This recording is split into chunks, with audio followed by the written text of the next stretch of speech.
നമസ്കാരം, ഞാൻ വിവേക് ബാലകൃഷ്ണൻ. അഖിൽ മാരാർ 2020 നേതാവായിട്ട് തൃക്കാക്കരയിൽ മത്സരിക്കുന്നു. ഒപ്പം കോൺഗ്രസിന്റെ ഉമാ തോമസും ഉണ്ട്. എന്താണ് കോൺഗ്രസ് തൃക്കാക്കരയിൽ ഇത്രയും കാലമായിട്ട് ചെയ്തത്? PT തോമസ് എന്താണ് ചെയ്തത്? ഉമാ തോമസ് എന്താണ് ചെയ്തത് എന്നൊക്കെ ബാലിശമായിട്ടുള്ള ചോദ്യങ്ങൾ ഉയർത്തിക്കൊണ്ടാണ് ശ്രീ അഖിൽ മാരാർ ഈ രാഷ്ട്രീയ രംഗത്തിലേക്ക് ഇറങ്ങിക്കൊണ്ടിരിക്കുന്നത്. ഇത്രയും ഒരു മണ്ടത്തരങ്ങൾ വിളിച്ചു പറയാൻ മാത്രം മണ്ടനായോ അഖിൽ മാരാർ എന്നാണ് ആദ്യം ചോദിക്കാനുള്ളത്. ബിഗ് ബോസ് കണ്ടവര് എല്ലാവരും എനിക്ക് വോട്ട് ചെയ്യും എന്നാണ് അഖിൽ പറയുന്നത്.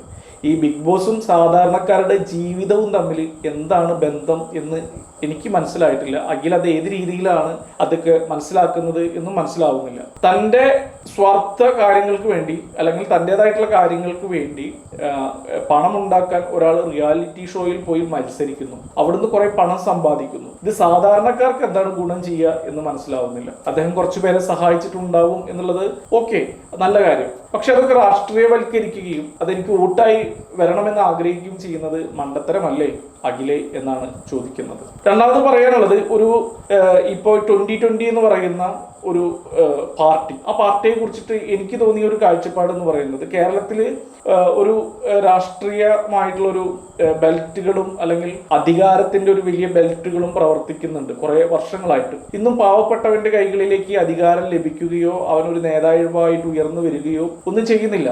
ഒരുപാട് സമുദായങ്ങളിൽപ്പെട്ട ആളുകൾക്ക് നിഷേധിക്കപ്പെട്ട ഒരു കാര്യമാണ് ജനാധിപത്യത്തിൽ ഉയർന്നു വരിക എന്നുള്ള രീതിയിലേക്ക് കാര്യങ്ങളെ മാറ്റിമറിക്കാൻ ഇവിടുത്തെ കുറെ മാടമ്പിമാർക്ക് ഇന്നും സാധിക്കുന്നു എന്നുള്ളതിന് ഏറ്റവും വലിയ തെളിവാണ് 2020 പോലെയുള്ള ഇതുപോലത്തെ പാർട്ടികൾ. അതായത് നമ്മൾ കഴിഞ്ഞ കുറെ വർഷങ്ങളായിട്ട് നോക്കിക്കഴിഞ്ഞാൽ ഇവിടെ നായന്മാരും മാടമ്പികളായിട്ടുള്ള നായന്മാരും മാടമ്പികളായിട്ടുള്ള ക്രിസ്ത്യൻസുകളുമാണ് കേരളത്തിലെ ഭൂരിഭാഗം അധികാര കേന്ദ്രങ്ങളിൽ ഇരുന്നും ജനങ്ങളെ നിയന്ത്രിക്കുന്നത് എന്നുള്ളതാണ്. അതിന്റെ ഒരു വലിയ ഭാഗമാണ് 2020 നായന്മാരും ക്രിസ്ത്യാനികളും മാത്രമാണുള്ളത്. അതും സമ്പന്നരായിട്ടുള്ള ആളുകൾ. അവർ വികസനം കൊണ്ടുവരും, ഞങ്ങൾക്ക് ജനങ്ങളിൽ നിന്നൊന്നും വേണ്ട, ഞങ്ങളുടെ കയ്യിൽ ഒരുപാട് പണമുണ്ട് എന്നൊക്കെയാണ് സാബു വലിയ രീതിയിൽ ഡയലോഗ് അടിച്ചിരുന്നത്. അതായത് കള്ളപ്പണം കുറെ ഉണ്ട്, അത് വെളുപ്പിക്കാൻ വേണ്ടി ഇതേ മാർഗമുള്ളൂ, അതുകൊണ്ട് ഞങ്ങൾ ഇങ്ങനെ പ്രവർത്തിക്കുന്നു എന്നാണ് എനിക്കതിൽ നിന്ന് മനസ്സിലായിട്ടുള്ള ഒരു കാര്യം. ജനാധിപത്യ മൂല്യങ്ങളിൽ ഉയർത്തിപ്പിടിക്കുന്ന രീതിയിൽ എന്തെങ്കിലും സാബുവിന്റെ ഭാഗത്തുനിന്നും അഖിൽ മാരാരുടെ ഭാഗത്തുനിന്നും ഉണ്ടാവും എന്ന് എനിക്ക് തോന്നുന്നില്ല. അവര് വികസനം കൊണ്ടുവരുന്നു. മാത്രമല്ല, ഈ പറയുന്ന ജാതിയിൽപ്പെട്ട ആളാണ് അഖിൽ മാരാർ. കഴിഞ്ഞ 2 വർഷമായിട്ട് കേരളത്തിന്റെ പൊതുസമൂഹത്തിന്റെ ഇടയിലേക്ക് ജാതീയതയും വർഗീയതയും 3 നേരവും വെട്ടിവിളമ്പുന്ന ഒരു മനുഷ്യനാണ് അഖിൽ മാരാർ എന്നാണ് എനിക്ക് തോന്നിയിട്ടുള്ളത്. നായന്മാരായതിനാൽ ഞാൻ അഭിമാനിക്കുന്നു. അതുകൊണ്ട് തന്നെ രമേശ് ചെന്നിത്തലയെ ഒരുപാട് ചംച്ചയടിക്കാൻ പോയി കോൺഗ്രസിൽ ഒരു സീറ്റ് കിട്ടും എന്നുള്ള രീതിയിൽ കാര്യങ്ങളൊക്കെ നീക്കി. കാരണം നായരും കൂടി സഹായിക്കും എന്നൊക്കെ തോന്നല് ഈ പറയുന്ന അഖിൽ മാരാറിനുണ്ടായിരുന്നു എന്നുള്ള കാര്യം വളരെ ശക്തമായി ഒരു ഊണ് കഴിക്കുന്ന ആളുകൾക്ക് മനസ്സിലാവും. ഏതായാലും രമേശ് ചെന്നിത്തല എന്ന് പറയുന്ന ജനഹൃദയങ്ങളിൽ കീഴടക്കിയിട്ടുള്ള ആ നേതാവിന് സംഗതി പിടികിട്ടിയതുകൊണ്ട് അഖിൽ മാരാറിന് കോൺഗ്രസിൽ സീറ്റ് കൊടുത്തില്ല എന്നുള്ളതാണ്. ഇതിന് ഏറ്റവും വലിയൊരു ഉദാഹരണം ഞാനിങ്ങനെ ജാതീയമായിട്ടുള്ള വേർതിരിവുകൾ പറയാൻ കാരണം, ഈ ധർമ്മജൻ എന്ന് പറയുന്ന വ്യക്തിക്ക് രമേശ് ചെന്നിത്തലയാണ് കഴിഞ്ഞ തവണ സീറ്റ് നൽകിയത്. അദ്ദേഹം പ്രതിപക്ഷ നേതാവായിരിക്കുമ്പോൾ അദ്ദേഹത്തിന്റെ ഒരു ഇടപെടൽ കൊണ്ടാണ് ഈ പറയുന്ന ധർമ്മജന് സീറ്റ് കൊടുത്തത് എന്നാണ് എനിക്ക് തോന്നിയിട്ടുള്ളത്. അതുകൊണ്ട് തന്നെ കുറച്ചും കൂടി പ്രയോറിറ്റി ഉണ്ട് തനിക്ക് എന്ന് അഖിൽ മാരാർ ചിലപ്പോൾ വിശ്വസിച്ചിട്ടുണ്ടാവും. കാരണം ഞാൻ ഒരു നായർ കൂടിയാണല്ലോ എന്നുള്ളത്. നിർഭാഗ്യവശാൽ അതെല്ലാം ചീറ്റിപ്പോയപ്പോഴാണ് അഖിൽ മാരാർ ഞാൻ 2020 പോകുന്നു എന്ന് പറഞ്ഞത്. അപ്പോൾ അഖിൽ മാരാർ മുന്നേ പറഞ്ഞ ഒരു കാര്യമുണ്ട്, ഈ ബാബറി മസ്ജിദ് പൊളിച്ച ആളുകളാണ് RSSും BJP ഒക്കെ, അതുകൊണ്ടാണ് ഞാൻ BJPയിലേക്ക് പോവാത്തത്. ഇപ്പൊ ഞാൻ പോയിട്ടുള്ളത് NDAയിലേക്കാണ് എന്നുള്ള ഒരു ന്യായീകരണമൊക്കെയാണ് അഖിൽ പറഞ്ഞുകൊണ്ടിരിക്കുന്നത്. ഈ NDAയുടെ ഭാഗം ആരാണ്? അത് വേറെ ഏതെങ്കിലും പാർട്ടി ഒന്നുമല്ല, BJPയും RSSും തന്നെയാണ് എന്നുള്ളത് ഇന്ത്യയിലെ ജനങ്ങൾക്ക് എല്ലാവർക്കും അറിയാം. അപ്പോഴാണ് ഈ പറയുന്ന ന്യായീകരണമായിട്ട് മച്ചാൻ വരുന്നത്. അപ്പോ പിന്നെ ചോദിക്കുന്ന ചോദ്യങ്ങൾ, തൃക്കാക്കരയിൽ ഉമാ തോമസ് എന്ത് ചെയ്തു, അല്ലെങ്കിൽ PT തോമസ് എന്ത് ചെയ്തു എന്നൊക്കെ ചോദിച്ചിട്ടുള്ള ഒരുപാട് ചോദ്യങ്ങളും എനിക്ക് തോന്നുന്നു തൃക്കാക്കരയിലെയും എറണാകുളത്തിനെയും ഒക്കെ വളരെ വ്യക്തമായിട്ട് അറിയുന്ന ആളുകൾക്ക് അവിടുത്തെ PT തോമസ് ആരായിരുന്നു എന്നുള്ളതൊക്കെ ജനങ്ങൾക്ക് അറിയാവുന്നതാണ്. ഉമാ തോമസ് ഇപ്പൊ 4 വർഷമായിട്ടേ ഉള്ളൂ MLA ആയിട്ടുള്ളത്. MLA ആയിട്ടുള്ളൂ. അതിനുള്ള വികസനവും കാര്യങ്ങളൊക്കെ അവർക്ക് ചെയ്യാവുന്നതിന്റെ മാക്സിമം അവർ ചെയ്തിട്ടുണ്ട് എന്നാണ് ഞാൻ വിശ്വസിക്കുന്നത്. മാത്രമല്ല ഇപ്പോൾ ഇടതുപക്ഷമാണ് കേരളം ഭരിക്കുന്നത്. അപ്പൊ അവർക്കൊരു പരിമിതികൾ എന്തായാലും അതിനകത്ത് ഉണ്ടാവും എന്നുള്ളതാണ്. ഏതായാലും അഖിൽ മാരാരുടെ ഇത്തരത്തിലുള്ള ബാലിശമായ ചിന്തയിൽ നിന്നും വരുന്ന കുറെ കാര്യങ്ങൾ, അത്തരത്തിലുള്ള ഒരു ആളെ തൃക്കാക്കരക്കാര് വോട്ട് ചെയ്ത് ജയിപ്പിക്കും എന്നെനിക്ക് തോന്നുന്നില്ല.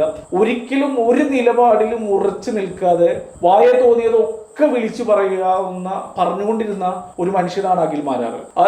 അദ്ദേഹം പറയുന്ന മറ്റൊരു ന്യായീകരണം അല്ലെങ്കിൽ കോൺഗ്രസിൽ ഒരു കാര്യത്തെക്കുറിച്ച് പറയുന്നത്, ഞാൻ പിണറായി വിജയനെ ഒരുപാട് വിമർശിച്ചിരുന്നു, അത് പ്രതിപക്ഷം മുതലാക്കി എന്നൊക്കെയാണ് പറയുന്നത്. നിങ്ങൾ പിണറായിനെ വിമർശിച്ചതും പിണറായിനെ തെറി പറഞ്ഞതും ഒക്കെ നിങ്ങളുടെ റീച്ചിന് വേണ്ടിയിട്ടും നിങ്ങളുടെ ഫേസ്ബുക്കിനും സോഷ്യൽ മീഡിയയ്ക്കും ഇതിലൂടെ വരുമാനം ഉണ്ടാക്കാനുള്ള ഒരു മാർഗമായിട്ടാണ് എനിക്ക് തോന്നിയിട്ടുള്ളത്.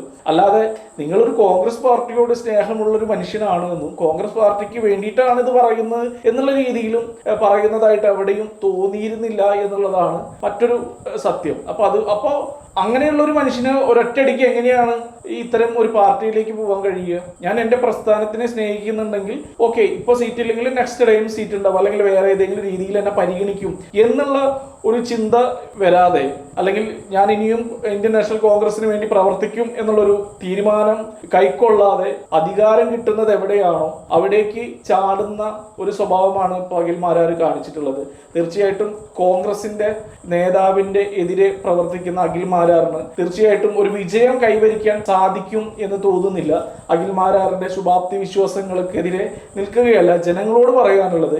മാടമ്പികളായിട്ടുള്ള നായന്മാരും ക്രിസ്ത്യൻസുകളുമായിട്ടുള്ള ജനങ്ങൾ, ഈ പറയുന്ന വിഭാഗത്തിൽ തന്നെ പാവപ്പെട്ടവർ ഉണ്ട് എന്നുള്ള കാര്യം നമുക്കറിയാവുന്നതാണ്.